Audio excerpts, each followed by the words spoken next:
হঠাৎ বুক ধড়ফড় করছে, শ্বাস বন্ধ হয়ে আসছে, এটা প্যানিক অ্যাটাক নয় তো? আমি আশিকুর রহমান, এমবিবিএস ফোর্থ ইয়ারের ছাত্র। আজকের আলোচনার বিষয় প্যানিক অ্যাটাক। চলুন শুরু করি। প্যানিক অ্যাটাক কি? হঠাৎ অতিরিক্ত ভয় বা আতঙ্কের ঝটকা। শারীরিক ও মানসিক উপসর্গ একসাথে হয়, সাধারণত 5 থেকে 20 মিনিট স্থায়ী হয়।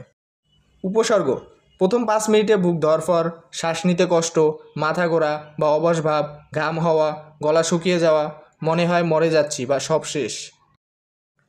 কেন হয়?